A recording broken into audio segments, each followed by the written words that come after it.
Welcome to the 15th installment of Ear to the Ground, the Land Stewardship Project's audio magazine podcast. Ear to the Ground features interviews, reviews, and field reports related to sustainable agriculture, family farming, local food systems, and local democracy. I'm your host, Brian DeVore, editor of the Land Stewardship Letter. These days, it's not unusual to run across a farmer who has some sort of international experience. These agrarian internationalists seem to fall into three broad categories. Ones that go to places like Sweden or New Zealand to learn about innovative systems like deep straw hog production or rotational grazing. Those that take their own techniques abroad to help farmers in third world countries or the former Soviet bloc. And those that join with other farmer activists from all over the world to raise awareness about unjust government policies and corporate practices. Audrey Arner would comfortably fit into all three categories. During the past 10 years, Arner, who raises grass-based beef with her husband Richard Handeen near Montevideo in western Minnesota, has traveled to Cuba to learn about its organic farming system, and to Europe to see firsthand the way sustainable farmers market and label their products.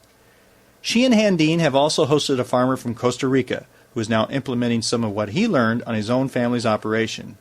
In 2004, the couple attended the Tierra Madre, or Slow Food Conference, in Italy, where they shared their own experiences about developing local food systems and learned about similar initiatives arising globally. In July 2005, Arner went to Scotland during the G8 Summit. A former Land Stewardship Project organizer in the Western Minnesota office, she recently talked about her globe-trotting experiences. Arner began by describing the G8 Summit, which, despite the great impact it has on our world, few people know a whole lot about. People don't know that the G8 is the meeting of the 8 most prosperous nations in the world, where very powerful, mostly men, decide futures for hundreds of millions of people. So you didn't get invited to that? No, we didn't. No. But just like WTO meetings attract vast numbers of people who actually don't sit in on the meetings,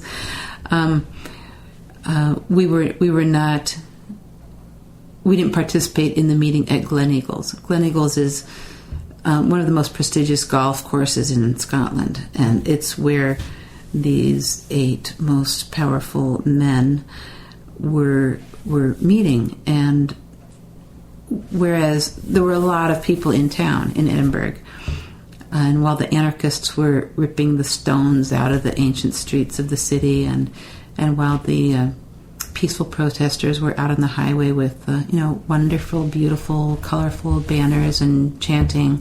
We were in meetings most of the time. They weren't meetings with the leaders, but they were in preparation for meetings with other delegates from other parts of the world who were just as serious as we were about ending poverty on the planet. And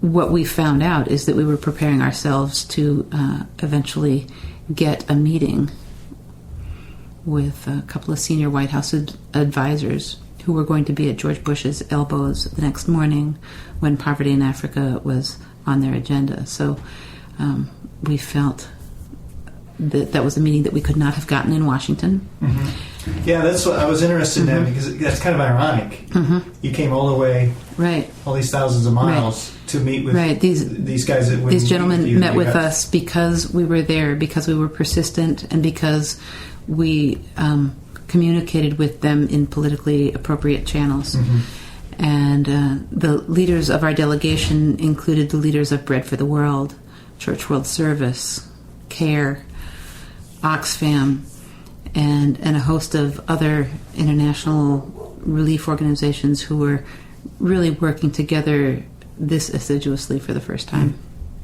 Kind of looking at these, I don't want to overly generalize, but just looking at these various international experiences you've had, and talking to other farmers over the years, LSB members and others who have gone over to other countries, it seems like in general they kind of break it down into 3 experiences. One is they go over there to learn something, and the example I'm thinking of is farmers who went to Sweden in the 90s to study deep straw farrowing. Mm-hmm. And then some went to New Zealand to learn about rotational grazing, and there's various other examples. And then the other example, the second examples when they go to teach. I'm thinking of I know farmers who went to Russia when it was right. Things were falling apart there, and so to teach them entrepreneurial agriculture, that type of thing. Right, to teach them being able to make decisions for yourself. Yeah, exactly. And then the third kind of way overly generalized example I was thinking of was to join forces with other farmers around the world, kind of in an activist role. And I guess. Which are you? Are you all three? I guess I would have to say I'm all three. I think back to the Cuban experience, and it was very much that kind of cultural and agricultural exchange. We had something to share from the wealth of experience that was represented by the U.S. farmers who were present there and who are blessed to have a phenomenally well-developed infrastructure that allows us to channel information and products and inputs, and that's just not the case in Cuba, where we learned how so many are able to do so much with so little. And it's also where I realized I was kind of caught up in the native plants versus non-native plants debate at that time. And in Cuba, they have really gone for whatever will grow there and help to serve their purposes. So they've reinstituted a lot of native plants, both for food and for medicinal purposes, but also looked around the planet for other plants that will grow in their conditions, their various biomes on the island that will help to be able to support a people who are pretty much cut off from commerce in the rest of the world. Well, I remember you had talked about how one concern was, well, that they were being kind of forced, quote unquote, to be organic because they're cut off from the rest of the world. But one concern is maybe as trade relations open up, that they would adapt a more chemical-intensive industrialized system. But you felt, I think at the time, that you saw a real deep-rooted devotion to more organic system. And we were exposed to the ardent leaders and proponents of an agricultural movement that was based much more on the island's own resources, that wouldn't rely on fuel from the Soviet Union or tractor parts from the Soviet Union.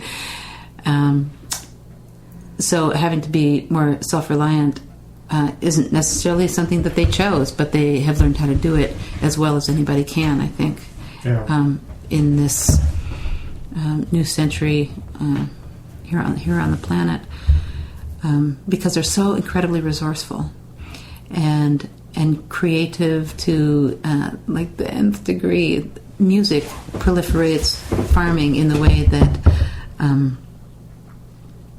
that the radio does.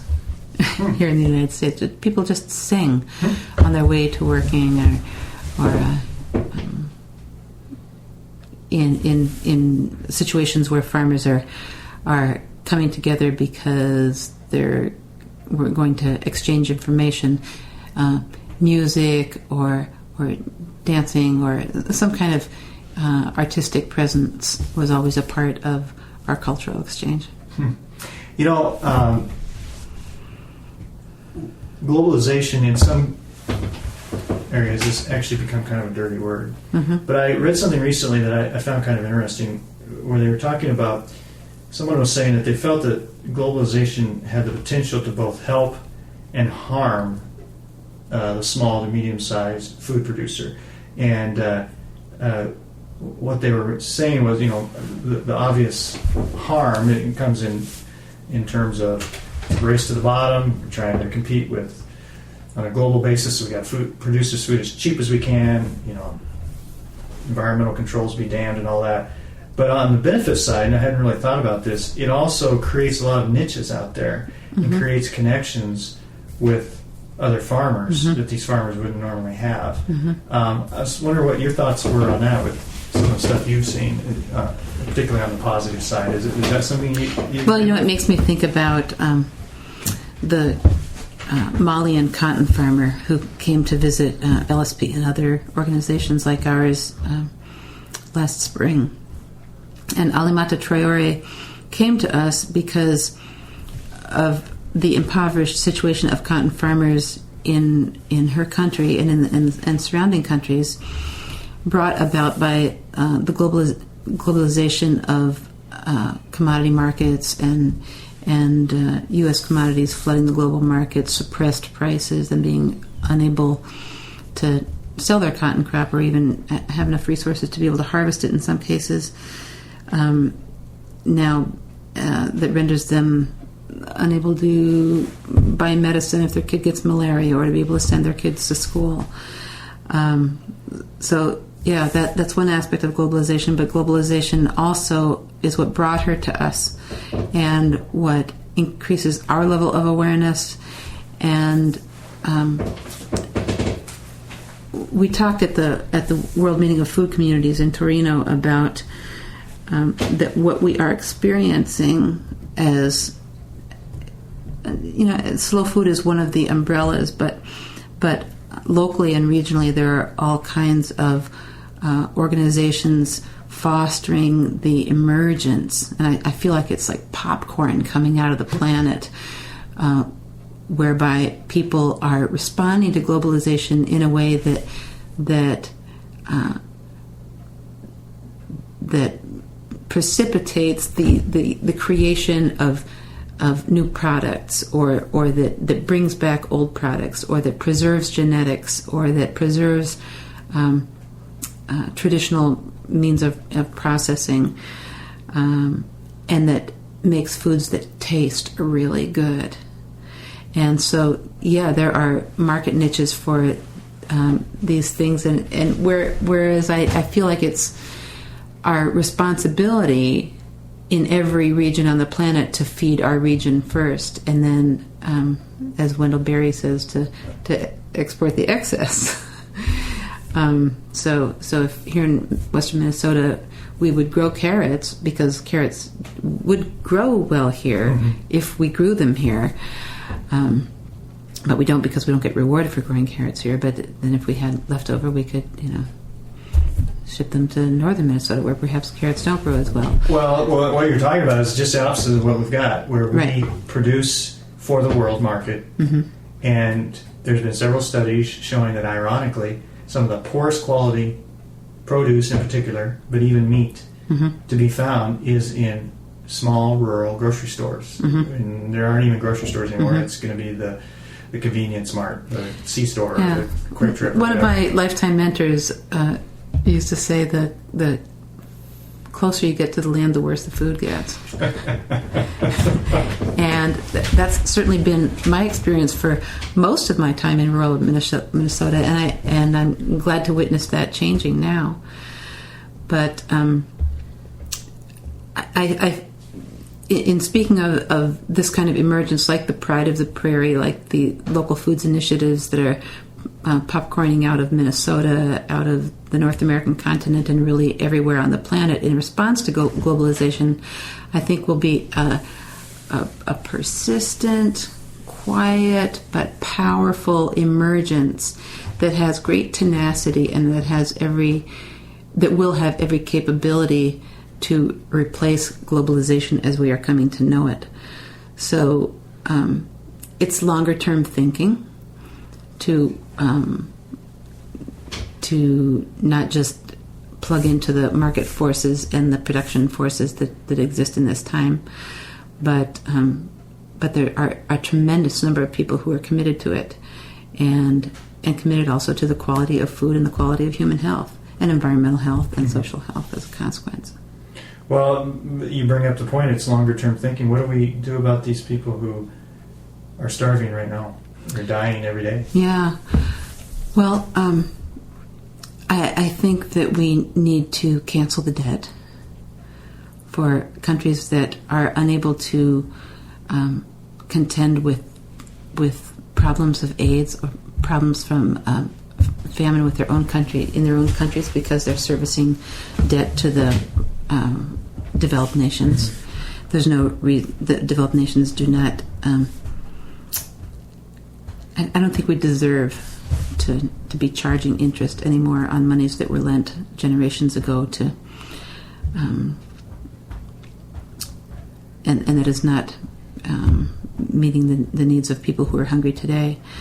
I think we have to improve the way that we provide aid, and let countries in need decide whether commodities are what they need or if money is what they need, and increasingly trust what has been a pretty corrupt many African leaderships have been renowned for their corrupt natures, but I think all that is shifting as their populations are holding them more accountable, and the rest of the world is holding them accountable. So how those resources are dispersed within very needy, very limited resource communities will be something that will be changing. And that's something you at the G8 you were pushing, was the canceling of the debt. Canceling the debt, yeah. Let's go back to the G8 a little bit. So how did you got to talk to these people that were going to be at the elbows of the president? Yeah. What impact did that have, if any? Do you feel it had an impact? We felt fairly well listened to. We met with the Assistant National Security Advisor. It was the National Security Advisor's media person. Okay. And a fellow who's an undersecretary related to aid in developing nations. But they were key. They had just flown in from Denmark. They'd just been in another meeting. They had been in G8 meetings all day and decided that they could meet with us at 11 o'clock at night because it was the only time they had, and that was also free on our schedules. And although there was certainly an element of tension at first, because we felt like, okay, we're in the same room now.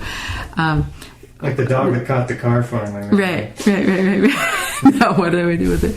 But there actually was a very well-developed strategy to let these gentlemen know that not only are we here now, but we will be continuing to be vigilant.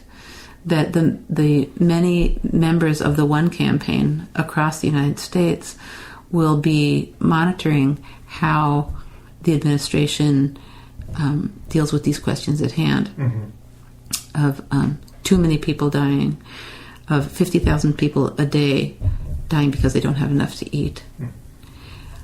Because if 50,000 people died in Tokyo on Sunday, and if 50,000 people died in Little Rock on Monday, and if 50,000 people died in Winnipeg on Tuesday, and on throughout the G8 countries, and then if the next week it just kept on happening, people would respond.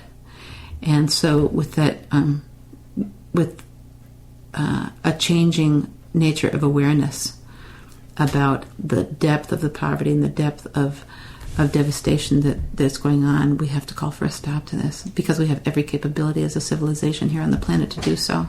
It's time to stop. You can't come back to Montevideo and say on the local radio station, China is going to buy, or Cuba or whoever is going to buy 200,000 bushels a year soybeans next fall. You're coming back with a much more complicated message. So right, and it includes smaller and less comprehensive answers, I guess. Just ideas that we get from places that we visit about the nature of how commerce is done, the way they do a label, the way packaging happens, the message development, how many pieces of information on an eco-label a consumer can take in before they want to know anymore. That's all been really valuable cumulative information for us that we hope to have shared in a way that makes a difference for the greater community. Has this changed your view of what you consider local food? What you consider a local food system? I mean, should we be not importing coffee to Minnesota? Well, I guess because I feel good about the particular coffee that we drink, because we can trace it back to the farm where it was produced. Mm-hmm. And we know that it's helpful for that family that we buy their coffee. Right. And so it feels like there's a reciprocity there, because we get to help them out and we get to drink coffee. Right. That's a stickler with things like coffee and chocolate and olives, for heaven's sakes. I just love olives. But that's again one of those cases of producing as much as we can, as much diversity as we can, to be able to feed the region first, and then if we have leftover, if we're so fortunate to experience that kind of abundance, then we can share it with the region down the road. Now, you've hosted farmers here as well, just recently, didn't you? You've hosted farmers from other countries here at your farm? Well, we just, through the University of Minnesota, we hooked up with a young man from Costa Rica who spent the summer with us. When the University of Minnesota takes students to study about ecological agriculture and sustainable systems in Costa Rica, which Costa Rica is fairly well known for because they have extensive national parks and they're kind of attuned to ecotourism. When they want to look at entrepreneurial agriculture, how a small farm is making it in the face of a huge plummet in global coffee prices some years back, which put a lot of small and medium-sized coffee growers out of business. Right. And just how family-scale farms are making it in other places of the world, or in Costa Rica. The students visit this farm where our friend Guillermo's dad is very energy conscious, very committed to diversification, committed to serving as the president of his local organic coffee cooperative. And they used to grow just cane and just coffee. And like us, they decided if they were going to survive, they needed to diversify. So now they have been buying, with the profits from the organic coffee doing much better than conventional coffee, they've been buying cows and reintroducing livestock to their farm. They now milk cows and sell yogurt and cheese, and they have a little egg operation and a greenhouse and do other vegetables. So there's meaningful work for all family members that results in a variety of enterprises that make them a pretty attractive place to visit, as well as having more market potential. So Guillermo was here to learn English, but also to experience a small. We're a very large farm again, compared to the scale of their operation, but came here to learn how it is we do things, how we make decisions. He was particularly intrigued with the fact that we have a guest cottage on our farm, and my last email from him says that they've started construction on the guest house so that they'll be able to host not only students but other eco-tourists, and now he's able to greet them in English and explain about the nature of their operation in English.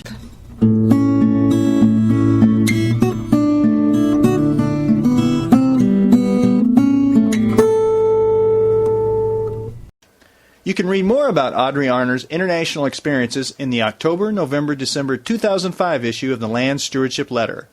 That issue, which focuses on globalization, features several other articles on food, farming, and the international experience. To find an electronic copy of the newsletter, go to www.landstewardshipproject.org, click on Newsroom, and follow the links to the Land Stewardship Letter. Send your comments, criticisms, and suggestions about this podcast to me, Brian DeVore, at bdevore@landstewardshipproject.org. That's bdevore@landstewardshipproject.org. You can also get me on the horn at 612-729-6294. A special thank you goes out to Laura Borgendale, a Western Minnesota musician and an LSP staffer who provided Ear to the Ground's theme music. And a very special thank you to all of Land Stewardship Project's members who make initiatives such as this podcast possible. If you're not a member and would like to support us, go to landstewardshipproject.org to learn how to join LSP. Thanks for listening.